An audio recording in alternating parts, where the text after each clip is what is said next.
Welcome back to ywcc for August.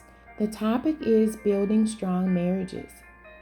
In this contemporary world, young women are faced with so many obstacles, but one that is a deep concern to my heart is young women desiring to be married.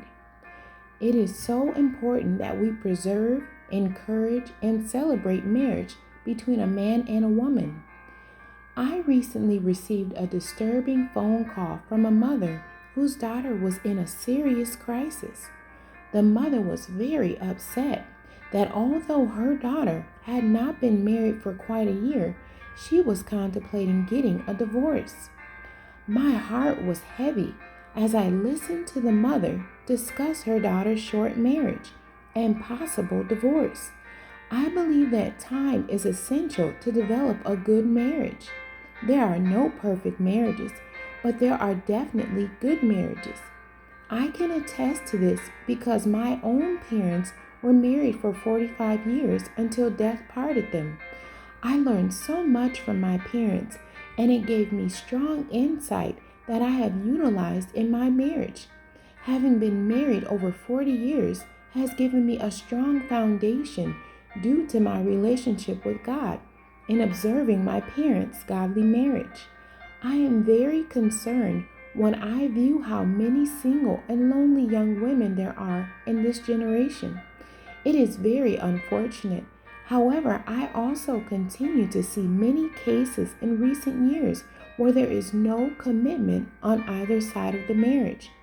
As a seasoned wife and mother, I have noticed that many people enter marriage without the proper tools to build the marriage. When I think of building a marriage, one of the most important things that can greatly help in a marriage is commitment to God and your partner. Marriage is a beautiful thing, but make no mistake about it, it takes a great deal of work. It is something we must work at constantly. The first tool to marriage is love, and love in marriage means commitment.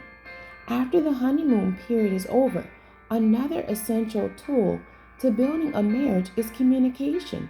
Communication is a must, and it must be high on the list for marriage survival. Both young women and young men need to receive godly counsel for marriage to endure.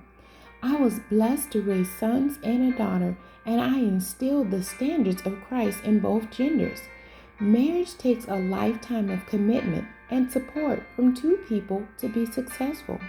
The following are 5 key points supported with prayer and studying the Bible that will help couples to have good marriages. My building instructions for a good marriage are a brick of each one of these cemented together daily. The fruit of the Spirit, commitment and love, time together, joy and peace, affection and sexual fulfillment, goodness, intimacy, gentleness, honesty, faith, long-suffering, and temperance. Points to ponder. Commitment means to be subject to one another. That's Ephesians chapter 5, verse 21. Submitting yourselves one to another in the fear of God. Time together. Enjoy each other. Schedule for each other weekly. Affection. Genesis chapter 26, verse 8 reads,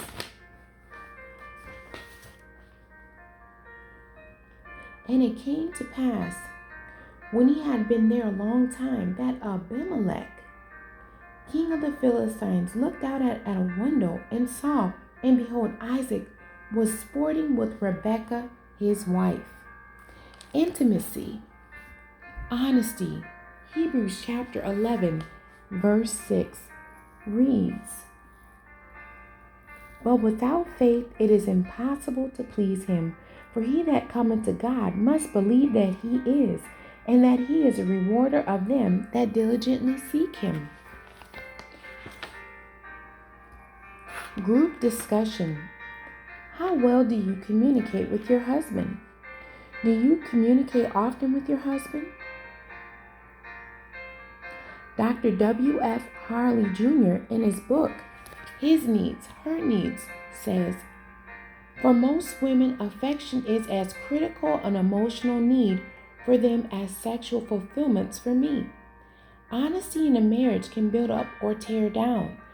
Prayer is the key to building and sustaining a marriage. God bless you and thank you for joining us today.